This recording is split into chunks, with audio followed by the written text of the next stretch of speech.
Governor Camacho issued the appointment letter last Friday announcing that former acting chief Frank Ishizaki had been appointed deputy police chief on September 21st, the day before Rick Leon Guerrero took over Ishizaki's previous assignment as acting police chief. Ishizaki today explained that his ongoing role at GPD is advisory only. The governor asked me to assume the responsibility as deputy chief of police.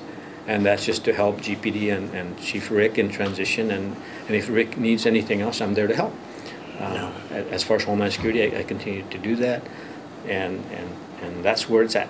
In fact, Acting Chief Leon Guerrero says it was he who asked the governor to allow Ishizaki to stay on. When I got the call from the governor to assume the leadership role here for the department, I did ask that the Chief Frank continue to assist us in whatever capacity that he could between his role as the Homeland Security advisor. And the governor assured me that he'll be there to assist me. However, there was a more than 2-week delay before the governor made the announcement official last Friday. Ishizaki says there was no attempt to mislead or keep secret his new position. It was simply a bureaucratic foul-up. I was extremely busy with Homeland Security duties because we had a lot of training and a breaking announcement with FEMA. In fact, the FEMA Region 9 Administrator, was on island visiting to sign the agreement between FEMA and Government of GUAM on future responses to disasters. And that was the biggest item on my plate. And in the transition, I just worked with Chief Rick and do that. So somewhere between the front office and me, we dropped the ball.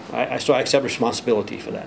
And Ishizaki emphasized that he is still not getting any salary for his continuing role at GPD. He doesn't even have a key to the office. I continue to draw no salary. I didn't get paid as Chief of Police, and I'm not certainly going to get paid as Deputy Chief.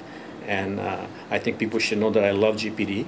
I've always been supportive of GPD in every position I've had throughout this government, and even when I was in the feds. So I'll continue to support GPD. As far as the reverse role, I have no problem with that. Take, for example, Paul Suba.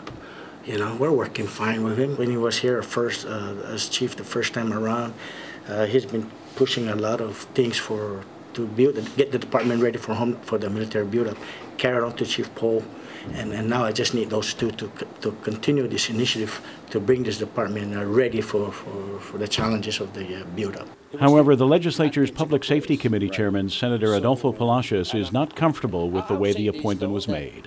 Nothing is improper. But in government, sometimes it is not the propriety of it, but the ethics of it that is actually important. And I think, personally, there is a clear intention to circumvent the law, the requirements for the confirmation process.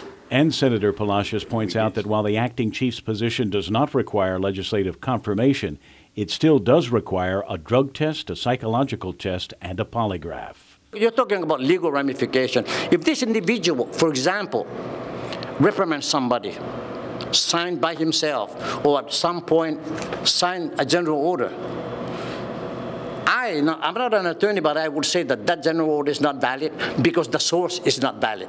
He should talk to us. Yeah. He's never spoken to us about it or his concerns or questions. End of the day, this is the Chief of Police. Yeah. Major Rick is the Chief of Police. Kevin Kerrigan, PNC News. I want to share with you that